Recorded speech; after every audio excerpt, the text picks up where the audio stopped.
E aí pessoal, tranquilinho? Vamos nessa, último vídeo, pelo menos dessa parte geral de Estatuto da Criança e Adolescente para grande parte das provas de concursos públicos que nós vamos produzir agora. Vamos falar sobre medidas socioeducativas. Lembrando que, assim como eu fiz lá no curso da 8.112, que eu também estou disponibilizando, claro que isso aqui é um curso geral, então eu estou fechando hoje, mas existem outros assuntos que serão tratados de acordo com concursos que forem surgindo. Eu vou gravando vídeos e disponibilizando a todos, tá? Para a gente poder ter essa atualização, essa informação sempre. Beleza? Olha só, você vai lá no meu canal do YouTube, você pode acompanhar isso, tá? A medida socioeducativa é aquela que eu só posso aplicar contra adolescente que cometa ato infracional. Lembrando que ato infracional é o cometimento de um ato que seja análogo a crime ou contravenção penal. Deixa eu lembrar você, criança não pode sofrer medida socioeducativa, ela sofre medida protetiva. Agora, adolescente é o que pode sofrer medida socioeducativa. E o artigo 112 vai trazer várias medidas que podem ser aplicadas e eu quero explicar e trabalhar cada uma delas com você. Se o ato infracional cometido não for um ato tão leve, grave, um furto pequeno, uma coisinha besta, uma margarinazinha, ele pode sofrer uma advertência. Advertência simples, adverte o garoto, vai lá, anota bonitinho, deixa lá marcadinho, nada demais, medidazinha de ressocialização, vá com Deus. Pode ser que ele sofra a determinação da obrigação de reparação de dano. Claro, nesse caso, só vai acontecer a obrigação de reparação de dano em duas situações, por duas situações, aliás. Primeiro, tem que ter dano comprovado. Também não vou inventar que ele cometeu um dano, não, mas eu acho que ele cometeu um dano de tanto. Não, tem que comprovar o dano. E segunda coisa, tem que ser possível suportar a medida pelo próprio infrator. Eu não vou deixar que a mãe ou o pai paguem, quem tem que pagar é ele. O ato infracional é dele e ele que pague. Então, eu só vou aplicar a obrigação de reparação ao dano se a criança tiver trabalhando, ou adolescente, melhor dizendo, né, de criança. O adolescente, agora especificamente, que estiver trabalhando. Está trabalhando, tem o dinheirinho dele, então não tem como pagar assim, então nós vamos lá decretar reparação de dano. Agora, se não for, os pais, a princípio, não absorvem essa obrigação, tá? Só se ele puder pagar. Terceira condição, a terceira possibilidade, prestação de serviço à comunidade, prestação de serviço comunitário. Presta bem atenção nessa regra. Essa prestação, ela tem um prazo máximo, no máximo 6 meses prestando serviços comunitários. Tá? Fazendo atividade de limpeza, fazendo alguma coisa para a sociedade, né? Ajudando a comunidade. Pintura, no máximo 6 meses, sendo que o ECA ainda diz que ele tem que trabalhar até 8 horas semanais, sendo que esse trabalho de 8 horas semanais vai ser feito domingo, sábado, feriados, ou fora do horário de expediente ou de estudo, porque eu não posso atrapalhar o estudo da criança, do adolescente, eu não posso atrapalhar o trabalho do adolescente. Então veja bem, presta bem atenção nessa jogada, a prestação de serviços tem uma duração máxima de 6 meses. Então eu posso, 2 meses de prestação, 3 meses, até 6, sendo até 8 horas semanais, que tem que ser cumpridas sem atrapalhar estudo e trabalho, beleza? Por que eu estou chamando atenção para o máximo de 6 meses? Porque eu tenho uma medida chamada liberdade assistida.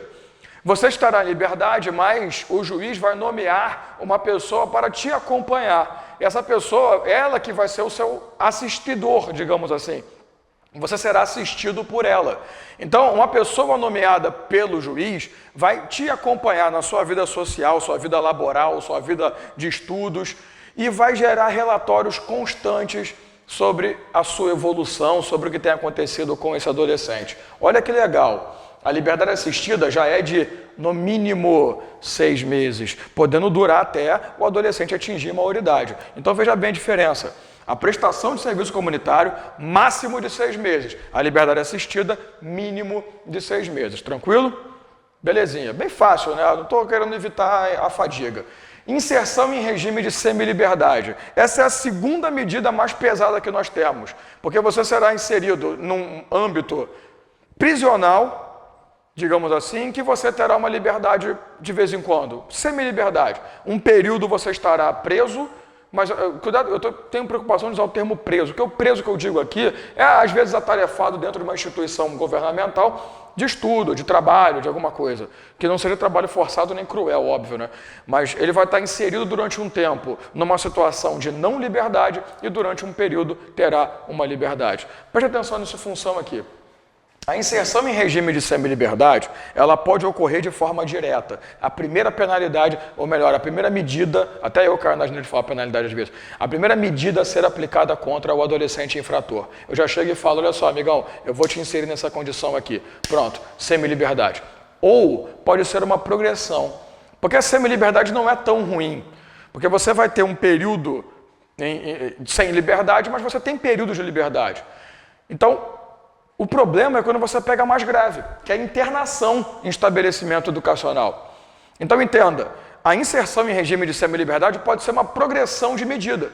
Você estava internado e você agora está progredindo para a semiliberdade, para até conseguir atingir a liberdade definitiva. Entenda só uma coisa, tá? Essa internação sua, essa inserção em regime de semiliberdade, ela vai ocorrendo, ela vai prosseguindo normalmente, e até o momento que você demonstrar que você pode ser livre. Então entenda que é como se fosse uma progressão de pena no direito penal, tá? Você vai sair da internação, que é muito sem liberdade, para você se tornar uma pessoa mais ou menos liberta. Mas vamos trabalhar a internação, que a internação é mais legal. A internação em estabelecimento educacional, ela respeita os chamados princípios da brevidade e da excepcionalidade. Por que isso? Enquanto a inserção no regime de semiliberdade, ela vai ter constantemente relatórios, 6 em 6 meses de relatório, e o cara que é o responsável por te acompanhar, uma hora vai se livrar de você. Na internação, nós não temos um prazo determinado. É isso que ele chama de princípio de brevidade, porque nós temos uma internação por prazo indeterminado. Eu não tenho mínimo de tanto, máximo de tanto tempo. O prazo é indeterminado. Então eu posso ficar 1 mês, 3 meses, 12 meses, 18 meses. Eu só não posso ficar mais do que 3 anos, tá? Porque a internação dura até 3 anos. Mas olha só, por que da brevidade? Porque como eu não tenho um prazo determinado, a qualquer momento ele pode ser retirado dessa condição, inclusive progredindo para a inserção em regime de semiliberdade. Então, assim, a ideia é você acompanhar rápida a evolução. Se ele demonstra que ele está bem, você já vai lá e resolve a questão da criança, do adolescente, colocando ele numa condição melhor, numa medida melhor. Tá? Então, olha só, eu vou internar em estabelecimento educacional, sempre lembrando que o prazo será indeterminado, durando até 3 anos. Porém, se eu não tiver completado 3 anos ainda lá dentro, mas eu atingir 21 anos de idade, ocorre a chamada liberdade compulsória, porque além dos 20 anos, dos 21 anos, eu não posso estar mais em internação decretada. Não, pode ser que ele completou 18 anos e alguns meses, e ainda estava cumprindo, aos 19 anos ele foi de novo, cometeu mais uma merda, internação renovada para mais 3 anos.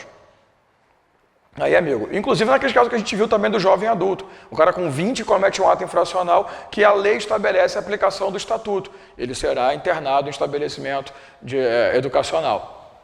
Pronto, ele está com 20, 3 anos até 23, não, chegou aos 21, ele compulsoriamente é liberado. Então, além de 21 anos, ninguém fica. Além disso, ele respeita, a internação respeita o princípio da excepcionalidade. Por quê?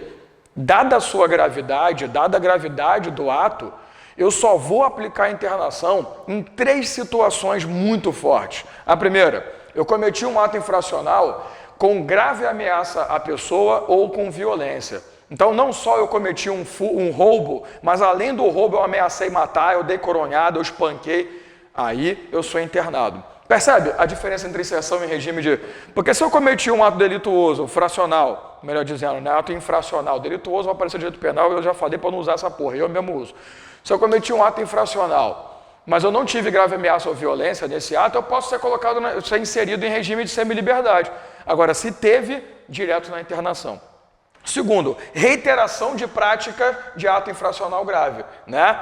Você cometeu ato infracional grave, foi inserido no regime de semiliberdade, foi liberado. Cometeu de novo, foi inserido no regime de semiliberdade, foi liberado. Na terceira, na quarta, sei lá, vai pra cacete, né? Porra, você é chato pra canário, internado. Beleza? Terceira possibilidade, descumprimento de uma medida anteriormente estabelecida. Por exemplo, foi decretado uma medida de liberdade assistida e você não teve uma evolução, internação. Foi decretado prestação de serviço comunitário, você não cumpriu, internação. Foi decretado inserção de regime de semiliberdade, você aproveitou a liberdade, fugiu, internação. Tranquilo? É isso, medida socioeducativa é isso. Porém, eu não posso deixar de falar uma coisa.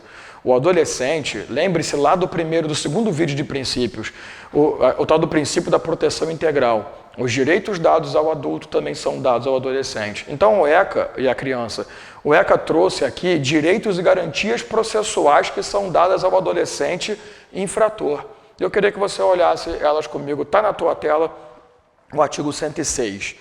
Nenhum adolescente será privado de sua liberdade, senão em flagrante de ato infracional ou por ordem escrita e fundamentada da autoridade judiciária competente.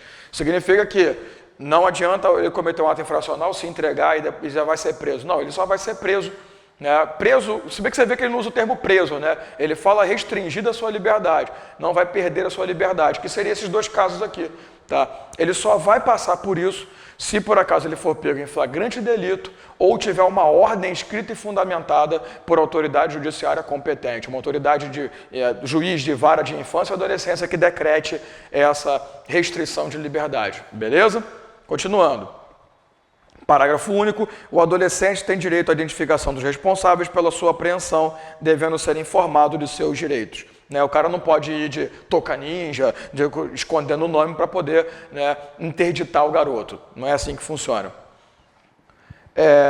A apreensão de qualquer adolescente e o local onde se encontra recolhido serão comunicados à autoridade judiciária competente, à família do apreendido ou à pessoa por indicada. É legal que você vê que o ECA fala apreendido para evitar falar preso.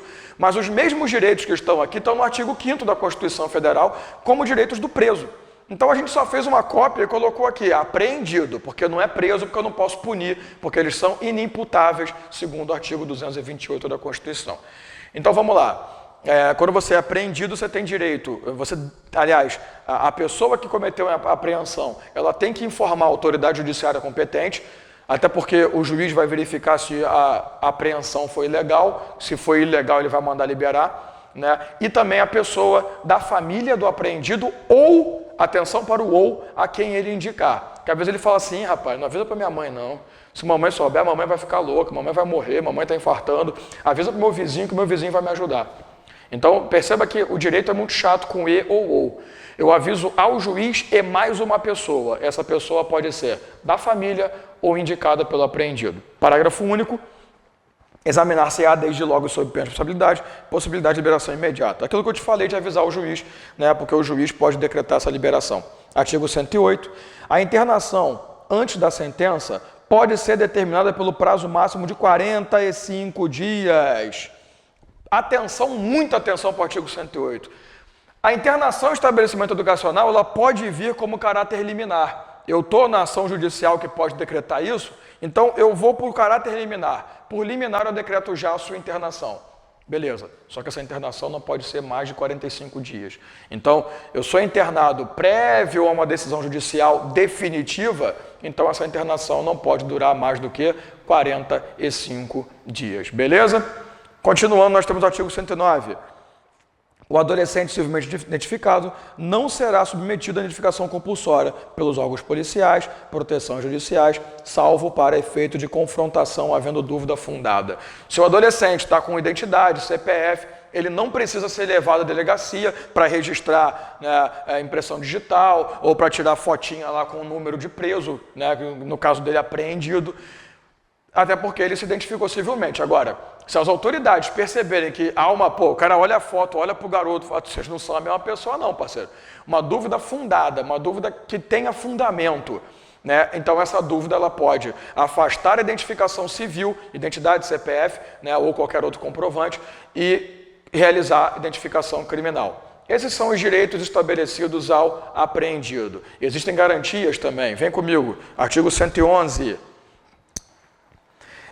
São assegurados ao adolescente, entre outros, as seguintes garantias. Pleno e formal conhecimento da atribuição de ato infracional, mediante citação ou meio equivalente.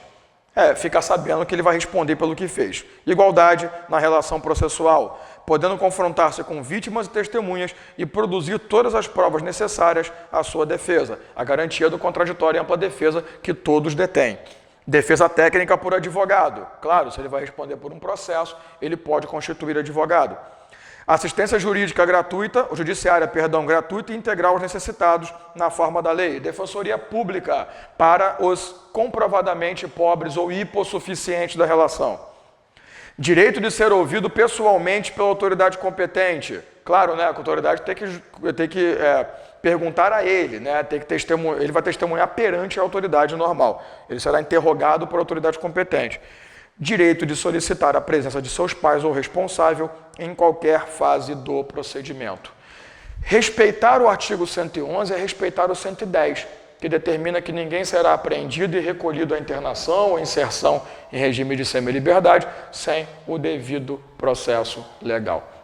Então, para você ter o chamado devido processo legal, eu tenho que oferecer tudo que o 111 diz, beleza? Então, assim, eu tentei dar uma facilitada no trabalho sobre medida socioeducativa. É lógico que nada do que eu fiz aqui afasta a sua necessidade de leitura do próprio estatuto. Mas eu acho que deu para a gente fazer um trabalho bem legal dos assuntos gerais, específicos para qualquer concurso que você venha a produzir. Então, foi um prazer. Obrigado. Continua me acompanhando lá no canal do YouTube, professor Dalmo Azevedo. Continua acompanhando aí os nossos colegas, nossos amigos. E vamos para a sua aprovação, essa é a intenção. Fica um abração forte para você e uma boa prova para quem estiver se preparando para provas próximas. Valeu!